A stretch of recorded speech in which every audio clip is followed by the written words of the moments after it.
देखिए, गुरुत्व श्रेणी का जितना नियम था हम लोग पढ़ लिए थे।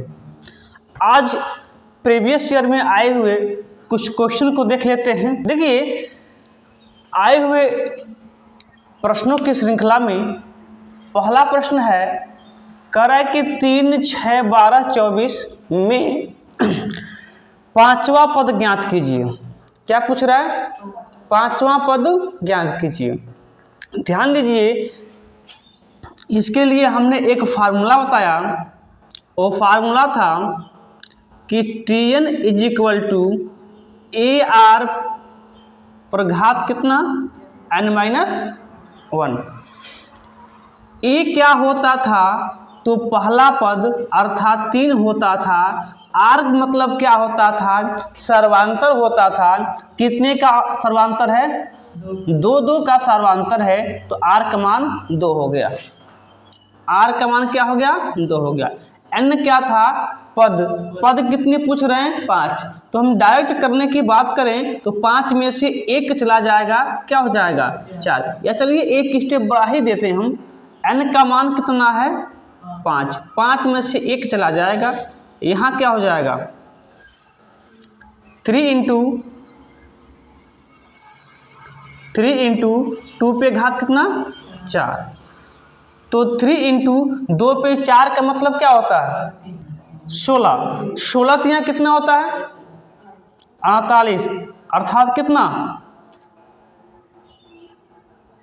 पांचवा पद क्या आ गया? आप देख के भी कर सकते थे। देखिए, 3 दूना 6, 6 दूना 12, 12 दूना 24, 1, 2, 3, 4 पद आ गया है। पांचवा पद के लिए इसमें क्या हुआ होगा? 2 का मल्टीप्लाई 48 हुआ होगा। ये क्वेश्चन पूछा था, शायद रेलवे के एग्जाम में पूछा था। क्लियर? आइए अगले क्वेश्चन पे। देखिए, दूसरा प्रश्न कह रहा है कि 16, 32, 64 और 128 में 11वां पद ज्ञात कीजिए। तो फार्मूला आप लोगों को हम बता दिए थे क्या, कि Tn is equal to AR पे कितना घात? n-1। तो Tn कौन सा पद निकालना है? n का मान 11वां।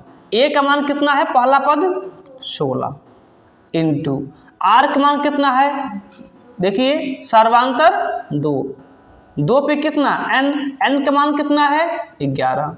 11 माइनस 1 अर्थात Tn बराबर क्या हो जाएगा? Tn बराबर क्या हो जाएगा? 16 इंटू 2 पे घात कितना? 10। T11 बराबर 16 इंटू 2 पे 10 घात का मतलब होता है कितना?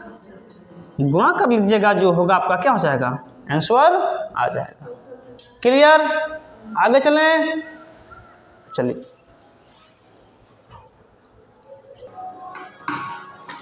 तीसरा प्रश्न देखिए, कर रहा है 4, 8, 16 डॉट डॉट 512 में क्या पूछा है? पदों की संख्या। क्या पूछ रहा है? पदों की संख्या। फार्मूला बताए थे आप लोगों को कि Tn बराबर AR पर कितना घात? n-1। यहाँ Tn का मान दिया है कितना? 512, रख दीजिए 512। A का मान दिया है कितना? 4, रख दीजिए। R का मान दिया है कितना? देखिए 2 n-1। अब देखिए, क्या 4 से कट रहा है? क्या ये 4 से कट रहा है? 4 एकम 4, 4 दूना 8 और 8 में 11, 4 बटे 32, 128। तो सब लिख देते हैं 128। 128 इज इक्वल टू 2 पर n-1। अब देखिए, यहाँ पे आधार 2 है ना, इसको भी चेक कर लीजिए कि 128 को 2 का कितना पावर लिख सकते हैं। तो 2 का कितना लिख सकते हैं? इसको 8 लिख सकते हैं। 2 दूना 4, 4 दूना 8, 8 दूना 16, 16 दूना 32, 32 दूना 64 और 64 दूना 128, 7 ना, 7 लिख सकते हैं। यहाँ देखिए 2 पे कितना? n-1। अब देखिए, आधार बराबर है, आधार बराबर है तो घात की तुलना कर लेंगे या घात भी क्या हो जाएगा, बराबर हो जाएगा। तो n का मान 1 उधर चला जाएगा तो 7 + 1 अर्थात n का मान कितना हो जाएगा, 8 हो जाएगा। क्लियर। अगले प्रश्न पे आइए।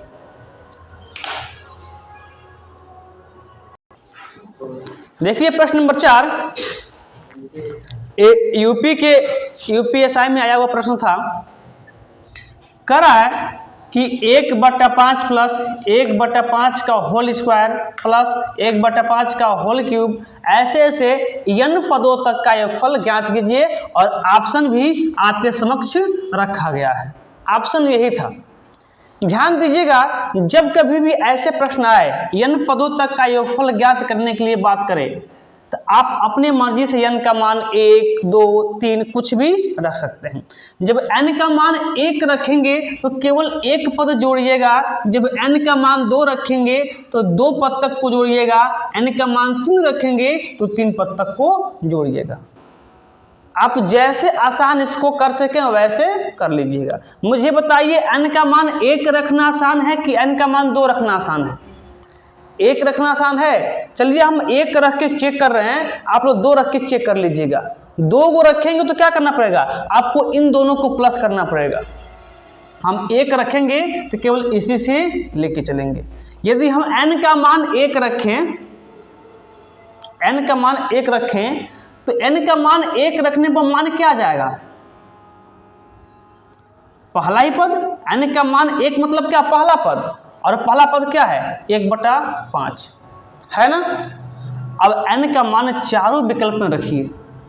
n का मान क्या रखेंगे, 1। n का मान जिस ऑप्शन से n का मान 1 रखने पर 1/5 आ जाएगा वही ऑप्शन सही होगा, वही ऑप्शन क्या होगा, सही होगा। यदि आप n का मान 2 रखते हैं ना तो इन दोनों को ऐड कीजिएगा, इन दोनों को ऐड कर लीजिएगा और फिर n का मान 2 रखिएगा, जिससे ऐड करने पर और ऑप्शन में रखने पर जिससे दोनों का मान बराबर आ जाएगा वही क्या हो जाएगा, सही विकल्प हो जाएगा। क्लियर। चलिए हम n का मान 1 रख रहे हैं तो पहला पद केवल 1/5 आ जा रहा है, तो हम n का मान 1 रखे हैं और ऑप्शन में रखकर चेक कर लेते हैं। चलिए पहला ही ऑप्शन चेक कर लेते हैं। पहला ऑप्शन था विकल्प नंबर 1 की मैं बात करूं तो 1/2 1 - 1/5 और यहाँ n का मान कितना था, 1। यहाँ पे हमने 1 रखा तो यहाँ 1/2, यहाँ पर 1 - 1/5। क्लियर।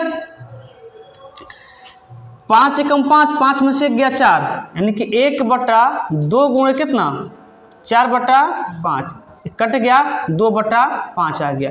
1/5 आया नहीं, आया ना, इसलिए ऑप्शन नंबर गलत। क्लियर। बी रख के चेक कर लेते हैं, ऑप्शन नंबर बी रख के। तो 1/3 यहाँ देखिए 1 - 1/6 पे n का मतलब 1 घात, तो 1/6 ही हो जाएगा, हो जाएगा ना। यहाँ तो ऑलरेडी दिख रहा है कि नहीं हो सकता है, क्योंकि नीचे हमको 5 आना चाहिए, यहाँ नीचे 6 आ रहा है। हो सकता है, नहीं हो सकता है, ऐसे क्या हो जाएगा, गलत हो गया। ऑप्शन नंबर सी पे आते हैं। 1/4 1 - 1/5 पर n मतलब क्या, 1 घात, तो 1/4 1 - 1/5 पर 1 घात का मतलब क्या होता है, 1/5 ही होता है ना। तो 1/4 यहाँ देखिए 5 एकम 5, 5 में से 1 गया कितना, 4, मल्टीप्लाई का सिंबल है, 4/5, 4 से 4 कट गया, क्या मिल गया, 1/5। n का मान 1 रखे थे तो 1/5 पहला पद आया था। हमने सी विकल्प में भी n का मान जब 1 रखा तो 1/5 ही आ रहा था, इसलिए ऑप्शन नंबर सी क्या हो जाएगा, इसका सही आंसर हो जाएगा। क्लियर। आप n का मान 2 रख के मुझे दिखाएंगे, n का मान 2 रखिए और मुझे दिखा दीजिए। आइए n का मान 2 रख के साथ करके दिखाते हैं आप लोगों को। देखिए n का मान 2 रखते हैं जब n का मान 2 रखेंगे ना तो 2 पदों को ऐड कर लीजिए। देखिए n बराबर 2, n बराबर 2, जो हमने n का मान 2 रखा तो अब आप 2 पदों को ऐड कीजिए। 2 पद कौन कौन से हैं? एक 1/5 है और दूसरा 1/5 का होल स्क्वायर है। यहाँ क्या हो जाएगा? तो 1/5 प्लस 1 का वर्ग 1 ही होता है, 5 का वर्ग 25 हो जाएगा। एलसीएम लेंगे तो 25 होगा, तो 5 × 5 = 25, 5 एकम 5 और 25 एकम 25 1, क्या मिला हमको? 6/25 मिला। अब ऑप्शन में रख के चेक करते हैं। हमने n का मान क्या रखा? 2। n का मान क्या रखा? 2। ध्यान दीजिएगा, सी में ही रख के चेक कर लेते हैं। 1/4 1 माइनस 1/5, इस पे घात n था और हमने n का मान 2 रखा, तो 1/4 1 माइनस 1 का वर्ग 1 ही होता है, 5 का वर्ग 25 हो जाएगा। तो 1/4 25 से कम 25, 25 से कम 25, 25 में से 1 चला गया, कितना? 24, 24/25 अर्थात क्या हो गया? 1/4, कोई चिन्ह नहीं तो मल्टीप्लाई का 26 लिख दिया क्या आपने? 24 होगा ये 24, तो यहाँ 24 बटा कितना? 25। अब 4 × 6 = 24, क्या मिला हमको? 6/25। देखिए 6/25, 6/25, ऑप्शन नंबर सी क्या हो जाएगा? सही हो जाएगा। लेकिन आप लोग रखेंगे केवल n का मान 1 ही, जिससे कैलकुलेशन क्या होगा? आसान होगा। आप n का मान 3 रखेंगे तभी सही होगा, लेकिन हमको टाइम जल्दी कम से कम लेना है, इसलिए हम n का मान हमेशा 1 रख के चेक करेंगे। क्लियर? आइए अगले क्वेश्चन पे। देखिए अगला प्रश्न 5 है, कह रहा है 4,44, 444 में n पदों का योगफल ज्ञात कीजिए। ऑप्शन आके समझ। आप क्या करेंगे? अब n का मान आपकी मर्जी, आप चाहे तो 1 रखें, चाहे तो 2 रखें, चाहे तो 3 रखें, लेकिन हमें क्वेश्चन जल्दी करना है, इसलिए n का मान छोटा से छोटा रखेंगे। चलिए यदि हम n का मान 1 रखेंगे तो कौन सा पद आ जाएगा? केवल पहला 4। क्लियर? दिए गए ऑप्शन में n का मान रखिए, जिस ऑप्शन से n का मान 1 रखने पर 4 आ जाएगा, वही ऑप्शन क्या हो जाएगा? सत्य हो जाएगा। चलिए ए में रखते हैं, ए में रखते हैं। ए ऑप्शन क्या है कि 4/9, 4/9। कोष्टक में क्या है? 10 पे घात n, 10 पे घात n। हमने n का मान कितना लिखा? 1, माइनस कितना है? 1, माइनस फिर कितना है? 4 × n, 4 × n, n का मान हमने कितना लिया था? 1, और बटा कितना? 9। चेक कर लेते हैं। तो यहाँ तो 4/9 हो गया। 10 पर 1 घात का मतलब क्या होता है? 10 पर 1 घात का मतलब क्या होता है? 10, और 10 में से 1 चला गया, कितना हो जाएगा? 9, माइनस 4 से 1 में गुणा होगा, 4 होगा, बटा कितना? 9। अब यहाँ 9 से 9 कट गया, क्या मिला? 4 माइनस 4/9। यहाँ देखिए 9 चौको 36, 36 में से 4 चला गया, कितना? 32/9। और हमें क्या चाहिए था? आया? ऑप्शन नंबर ए क्या हो गया? गलत। आइए बी पे चलते हैं।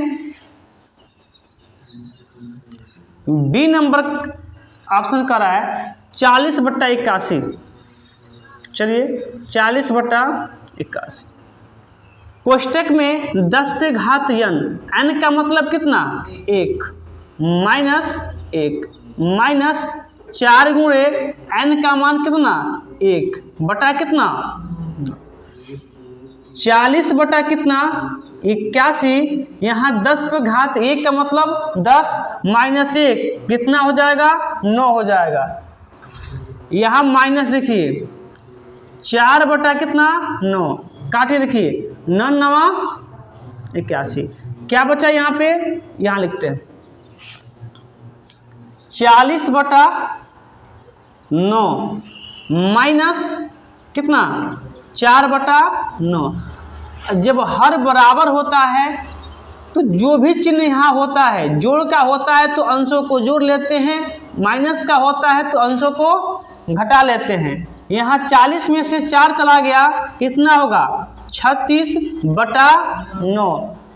4 नवा, हमें क्या लाना था 4, क्या आ गया 4। ऑप्शन नंबर बी क्या हो गया, सही हो गया। आपको लगेगा कि नहीं हमको n का मान 2 रख के चेक करना होगा, तो बिल्कुल चेक कर सकते हैं। क्लियर। देखिए प्रश्न नंबर 6 होगा ना। प्रश्न नंबर 6 कह रहा है कि इसमें 2 सीरीज दिया है। एक दिया है ए नंबर कि a + 1/2 + 1/4 और ऐसे करते करते n पदों तक है। जो दूसरा सीरीज बी था वो 1 + 1/2 + 1/4 ऐसे करते करते 2n पदों तक था। तो प्रश्न पूछा था कि a/b का मान क्या होगा। ध्यान दीजिए, जब हम n का मान लेंगे 1, आप 1 लीजिए, 2 लीजिए, 3 लीजिए, कुछ भी लीजिए, कोई दिक्कत नहीं, लेकिन हमें प्रश्न को छोटा करना है।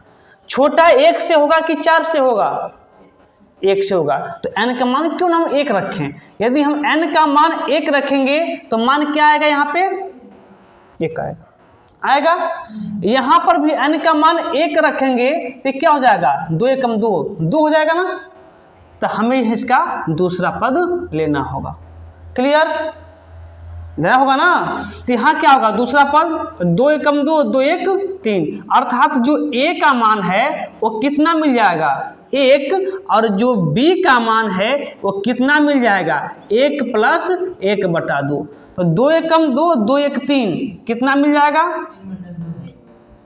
3/2 मिलेगा। हमसे पूछा क्या है कि a/b, a का मान कितना आया है 1 और b का मान कितना आया है 3/2। ये कहाँ चला जाएगा, ऊपर। क्या मिल जाएगा हमको 2/3, क्या हो जाएगा मेरा आंसर हो जाएगा। क्लियर। चलिए प्रश्न नंबर 7 कह रहा है कि एक आदमी रोज टहलने जाता है और पहले दिन वह 2 किमी दूर जाता है। टहलने जाता है और पहले दिन 2 किमी जाता है, और उसके बाद वह प्रत्येक दिन पिछले दिन की तुलना में आधी दूर जाता है। उसके जीवन काल में चली गई अधिकतम दूरी कितनी होगी। देखिए, जो व्यक्ति था वो पहले दिन 2 किमी चला होगा, तो दूसरे दिन कितना चला होगा, इस 2 का आधा कितना 1 किलोमीटर। तीसरे दिन कितना चला होगा, इस 1 का आधा 1/2 किलोमीटर। चौथे दिन कितना चला होगा 1/2 का आधा 1/4। ऐसे करते करते करते करते करते करते वो अपने जीवन भर में कितना दूरी तय किया होगा, यही पूछ रहा। देखिए, यदि हम 2 दिन की बात करें कि 2 दिन में कितना दूरी तय किया होगा, तो आप कहा देंगे कितना 3 किलोमीटर। पहले दिन 2 किलोमीटर और दूसरे दिन 3 किलोमीटर। हम कहें कि कुल 3 दिन में कितना दूरी तय किया होगा, तो आप कहेंगे 2 किलोमीटर और 3 किलोमीटर और आधा किलोमीटर 3.5 किलोमीटर। और ऐसे ही कहें कि अपने पूरे जीवन काल में कितना दूरी तय किया होगा, तो क्या करेंगे, आप सबको कर लेंगे ऐड। कहाँ तक, अनंत तक। यहाँ कुछ दिख रहा है जी, अनंत तक। अनंत तक के लिए अर्थात S इन्फिनिटी के लिए सूत्र क्या होता था, तो 1/1 - r। क्लियर। अब देखिएगा a का मान कितना है यहाँ पे 2, 1 - r का मान कितना है बता दीजिए देख के। 1/2, क्योंकि 1 में से 1/2 1/2/1 कितना, प्रत्येक दिन आधी दूरी कम जाता है, अर्थात कितना होगा r का मान 1/2 कितना 1/2। ध्यान दीजिएगा, यहाँ तो 2 हो गया, अब 1 में से आधा घटेगा तो आधे न होगा जी, 1 में से आधा घटेगा तो क्या होगा, आधा होगा। क्लियर। अब ई कहाँ चला जाएगा, अर्थात क्या 2 दूना 4 लिख देगा यहाँ पे, 2 पहले से था और 2 ऊपर चला गया, 2 दूना 4 किमी। एक व्यक्ति अपने पूरे लाइफ में 4 किलोमीटर क्या होता है, टहलता है। क्लियर। और धीरे धीरे टहलना बंद कर दिया होगा। ठीक है ना। चलिए